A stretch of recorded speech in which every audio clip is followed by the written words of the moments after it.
Hello dear student, कैसे हो आप सभी लोग। उम्मीद करता हूँ सब अच्छे होंगे, सबकी पढ़ाई शानदार चल रही होगी। प्यारे बच्चों, एएलपी की जैसे कि आप सभी को पता ही है, एग्जाम डेट डिक्लेयर हो गई है। अगले महीने ही आपके एग्जाम होने वाले हैं। अब बहुत सारे बच्चे इस प्रकार के जो कि अपनी कैटेगरी के अकॉर्डिंग और अपने जोन का नाम लिख करके, सर मैंने उस जोन से फॉर्म भरा है, मैं इस कैटेगरी से आता हूँ, मेरी कट ऑफ के बारे में कुछ बताइए, कुछ टारगेट मार्क्स के बारे में बताइए, मैं कितना स्कोर मेरे को करना होगा, मैं अभी से टेस्ट सीरीज के अंदर क्या टारगेट लेके चलूँ, मैंने आपकी टेस्ट सीरीज ज्वाइन कर रखी है, उसके अंदर मेरा इतना स्कोर बन रहा है, क्या मैं सेफ हूँ, क्या मेरे को और कितनी ज़्यादा तैयारी करनी चाहिए, कितना और नंबर बढ़ाना चाहिए। इस प्रकार के बहुत सारे बच्चों के डाउट है।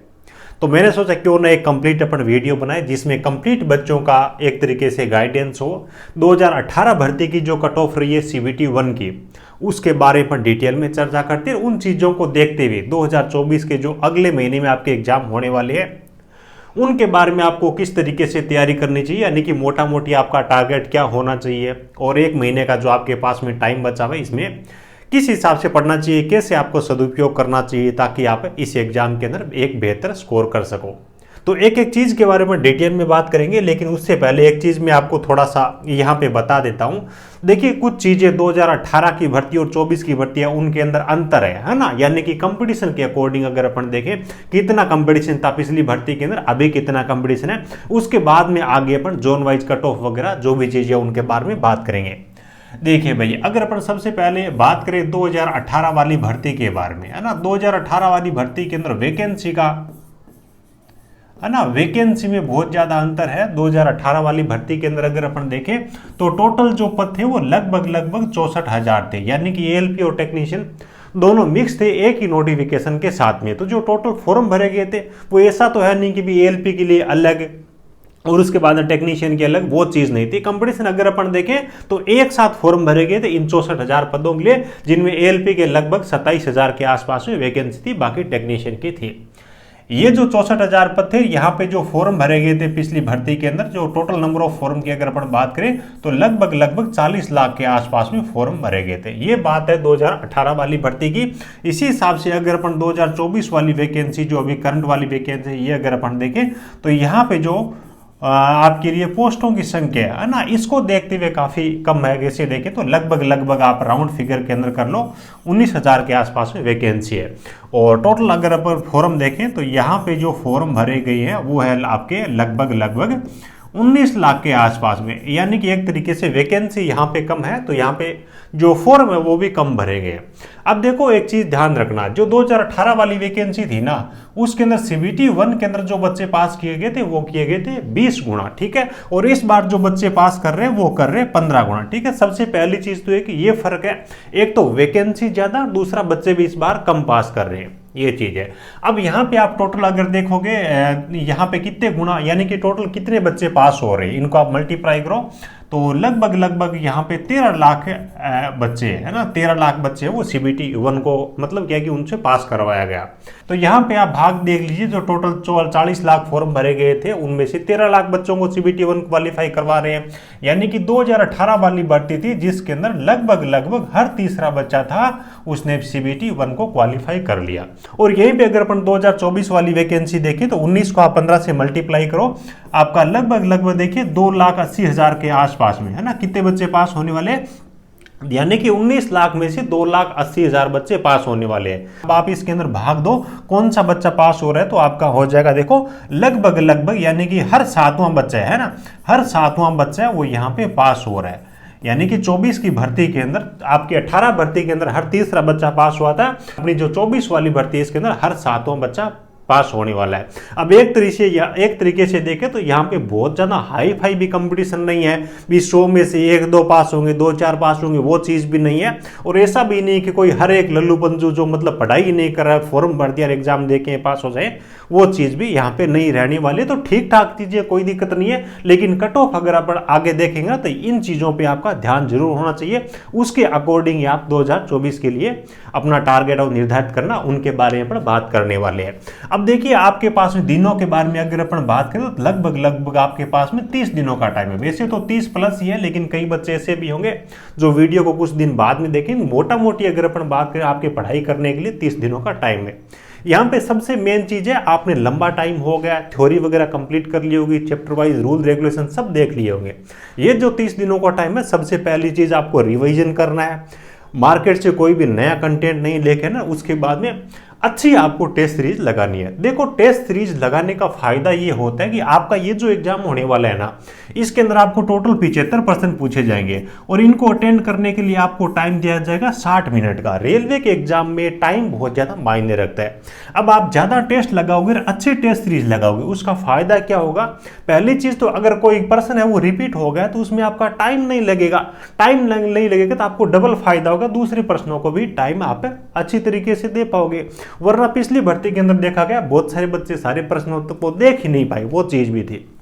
और उसके बाद दूसरी चीज ये होती है कि कोई अच्छी इस प्रकार की टेस्ट सीरीज लगाते हो जिनके अंदर सॉल्यूशन वगैरह भी प्रॉपर रहते हैं, तो इन दिनों के अंदर आप जो चीजें सीखते हो वो चीजें भूलते नहीं हो, है ना। इसलिए टेस्ट सीरीज लगाना बहुत ज्यादा जरूरी है। कंटिन्यू आप टेस्ट वगैरह लगाओगे तो आपका टाइम मैनेजमेंट है वो बहुत शानदार हो जाएगा। अभी आप देखोगे 60 मिनट में 75% अटेंड ही नहीं कर पाओगे, थोड़े दिनों के अंदर ये टाइम आपका घटता जाएगा। तो इसलिए टेस्ट वगैरह प्रॉपर लगाना, 1 महीने में रिविजन करना, नया कंटेंट नहीं लेके आना और टेस्ट सीरीज वगैरह लगाना, ये सब चीजें। उम्मीद है इतनी चीजें आपको समझ में आ गई होगी। अब बहुत सारे बच्चे ऐसे हैं जो हमारी ऑलरेडी जो एएलपी की टेस्ट सीरीज हमने दे रखी है उसको ज्वाइन कर रखे हैं और टारगेट मार्क्स के बारे में पूछ रहे हैं। तो आगे टारगेट मार्क्स के बारे में बात करेंगे। और जो नए बच्चे हैं जिनको अच्छी टेस्ट सीरीज की तलाश है, तो आरआरबी एलपी सीबीटी 1 के लिए अपनी मेगा टेस्ट सीरीज है जो अपने मोबाइल एप्लीकेशन टेक्निकल जॉब ज्ञान पे अवेलेबल है। टेक्निकल जॉब ज्ञान .in के नाम से वेबसाइट भी है। लैपटॉप कंप्यूटर वगैरह पे चाहो तो आप वहां पर भी लगा सकते हो, अदरवाइज ऐप पे भी लगा सकते हो। ऐप से खरीदो, वेबसाइट पे जाओ, कोई दिक्कत नहीं है, दोनों चीजें सेम ही है। जिसके अंदर आपको टोटल 25 फुल लेंथ टेस्ट मिलेंगे, जिसके अंदर मैथ रीजनिंग वगैरह के प्रॉपर सॉल्यूशन वगैरह मिलेंगे। देखो एक चीज है कि मैथ के आपके यहाँ पे 20% पूछे जाएंगे, टोटल यहाँ पे 25 हमने टेस्ट दे रखे हैं और लगभग 15 से 20 प्रश्नावली ऐसी है जिनसे एग्जाम के अंदर पर्सन पूछे जाते हैं। तो आपके 25 टेस्ट है ना, उनमें ऐसे मान के चलिए कि मतलब क्या है कि हर प्रश्नावली से 20 से 25 प्रश्न वो कवर होने वाले विद फॉर्मूला विद सॉल्यूशन। एक तरीके से बुक की जरूरत नहीं है, सारी चीजें वहां से भी आप सीख सकते हो। आपकी रैंक क्या है, कितने बच्चों में से आपने कितना टाइम लिया है, टॉपर ने कितना टाइम लिया है, वो सब चीजें और जो प्रश्न गलत होंगे सॉल्यूशन वगैरह सब चीजें देख पाओगे। अब देखिए बात करें अपन 2018 वाली जो भर्ती है उनकी कट ऑफ के बारे में। एएलपी के लिए ना टेक्नीशियन की कट ऑफ भी थी, एएलपी की भी यहाँ पे एएलपी वाली ली है मैंने। एक चीज यहाँ पे मैं आपको बता दूं कि यहाँ पे आपके जो प्रश्न थे ना पेपर के अंदर वो थे 75 ना, इनको इन्होंने परसेंटेज के अंदर कन्वर्ट किया, यानी कि इन प्रश्नों को इन्होंने 100 के अंदर कन्वर्ट किया। मान लीजिए कि किसी बच्चे के 45 आ रहे हैं, ठीक है, तो उस बच्चे के परसेंटेज में कन्वर्ट करते हैं तो ये 45 प्लस ही हो जाएंगे, यानी कि 50 नंबर 52 नंबर तक हो जाते हैं। तो ये जो परसेंटेज स्कोर है ना, यानी कि एक तरीके से ये 100 नंबर में से है। ये बात आपको समझ में आ गई होगी। अब देखो कट ऑफ के बारे में अगर अपन बात करें, सीबीटी 1 की कट ऑफ ज्यादा नहीं गई, जैसे कि अहमदाबाद की देखिए 43 है, ओबीसी की 35 है, एससी की 32 है, एसटी की 28 गई है। अजमेर जिसको डेंजर जोन बोला जाता है, सीबीटी 2 की कट ऑफ यहाँ पे 70 से अबव गई थी एलपी की। यहाँ पे देखो सीबीटी 1 के अंदर यूआर कैटेगरी की 53 गई है, ओबीसी कैटेगरी की 44 गई है, एससी कैटेगरी की 37 गई है और एसटी कैटेगरी की 26 गई है ना। यानी कि सीबीटी 1 को पास करना यहाँ पे बहुत ज़्यादा मुश्किल नहीं था। यहीं पे अगर मैं आपको बोल दूं कि 75 नंबर लेके आने 100 में से आपको एएलपी बनने के लिए, वो चीज़ थोड़ी सी टफ हो जाती है। तो एक तरीके से ये जो चीज़ है ना, छंटाई करने के लिए मेन जो नौकरी देने वाली चीज़ है वो आपकी सीबीटी 2 है ना। हालांकि आपको कुछ टाइम मिल जाएगा, सीबीटी 1 वाली चीज़ें भी आपके काम आएगी, तो वो अच्छी चीज़ है। अहमदाबाद में अगर अपन देखें तो आपका 42 हो गया है ना, ये आप सब चीज़ें आराम से देख सकते हो। और उसके बाद बेंगलुरु के अंदर भी आप देख लीजिए, यानी कि लगभग अपन देखें ना तो 50 से कुछ ही जोन ऐसे होंगे जिनकी 50 से अबव गई है, बाकी तो 50 से कम ही गई है। एससी एसटी की तो आप देख सकते हो 25 नंबर में भी सिलेक्शन हुए है। और कुछ जोन तो ऐसे हैं, आरआरबी ऐसे है जिन पे बच्चे ही नहीं मिले, है ना। यहाँ पे आप देखोगे, देखिएगा है ना, मुजफ्फरपुर है ना, एनसी का मतलब है कि वहां पे इस कैटेगरी के बच्चे ही नहीं मिले। एस यहाँ पे एसटी के भी इनको बच्चे ही नहीं मिले। इसी हिसाब से रांची है तो यहाँ पे एसटी के इनको बच्चे ही नहीं मिले। सिकंदराबाद है, यहीं पे नहीं मिले, है ना। पटना है, यहाँ पर भी नहीं मिले। ये सब चीजें ना, मतलब क्या है कि इन्होंने ऑफिशियल वेबसाइट से तो ये डेटा हटा दिया, लेकिन जो पीडीएफ मेरे को मिली है उन्होंने आरआरबी का मैंने लिया, तो एक तरीके से आइडिया आपको हो गया होगा भी सीबीटी 1 की जो कट ऑफ है ना वो लगभग मतलब है कि जो बच्चा 50 के आसपास में स्कोर किया या फिर उससे कम था ना, वो बच्चा भी उसका CBT 1 को क्वालिफाई किया है। यानी कि ये मतलब क्या है कि आपका नॉर्मलाइजेशन के बाद वाला मार्क्स है 100 में से। अब 75 नंबर में से तो जो बच्चा 45 किया है वो बच्चा भी पास हुआ, कोई दिक्कत नहीं है।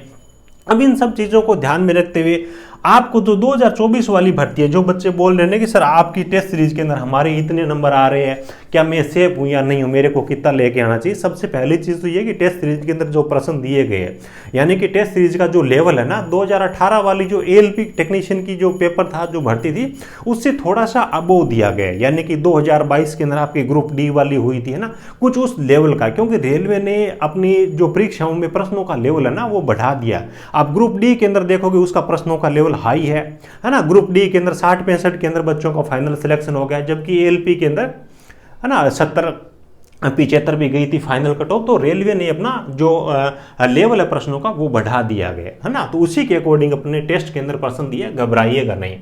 अब देखो मैं आपको बता दें CBT 1 के बारे में अगर अपन बात करें, मोटा मोटी अगर अपन देखें 50+ जिनका स्कोर था UR कैटेगरी में, तो 2018 वाली के अंदर वो बच्चे लगभग सेलेक्ट थे। हालांकि अलग अलग कैटेगरी का आपने देखा 25-30 में भी हुआ है ना। तो इस बार आप मान के चलिए कि आपको टारगेट ये लेके चलना है कि 65+, यानी कि 100 में से 65, और अगर अपन डायरेक्ट अगर रो स्कोर देके 75 में से, तो मान के चलिए कि 75 में से अगर अपन रो स्कोर के बारे में बात करेंगे ना, तो 75 में से रो स्कोर, तो मान के चलिए कि जिन बच्चे का 55 होगा ना, वो किसी भी कैटेगरी के अंतर्गत आ रहे है ना, उस बच्चे को कोई भी CBT 1 पास होने से रोक नहीं सकते, है ना। यानी कि आप कोशिश करिए कि 50 नंबर है, 55 नंबर है, ये अगर आप 75 नंबर में से रो स्कोर के रूप में लेके आते हो, तो आपका CBT 1 है वो तो कोई नहीं रोक पाएगा।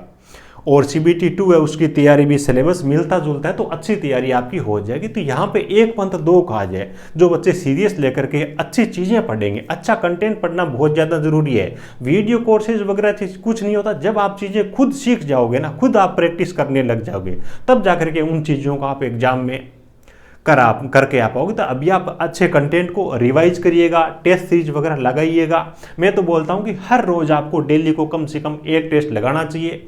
उनमें से किस चैप्टर के अंदर आपसे गलतियां हो रही है ना, उन चीज़ों को, उन फॉर्मूलों को, उन टॉपिक्स को दोबारा पढ़ना चाहिए। 1 महीने का टाइम अगर आप गलतियां सुधारते हो तो बहुत अच्छा है। लगभग 15-20 दिन के अंदर आप ये चीज़ें करते रहोगे ना, तो बहुत अच्छा आपको इंप्रूवमेंट देखने को मिल जाएगा।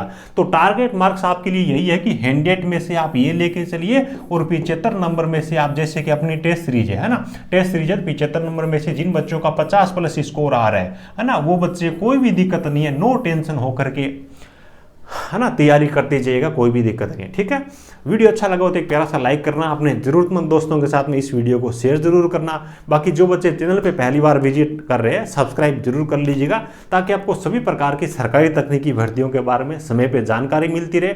इस वीडियो को डिस्क्रिप्शन में आपको टेलीग्राम की भी लिंक मिल जाएगी, उसको भी ज्वाइन कर लीजिए, ताकि आपको वहाँ पर भी नोटिफिकेशन वगैरह, अपडेट वगैरह मिलती रहे। Thank you, best of luck.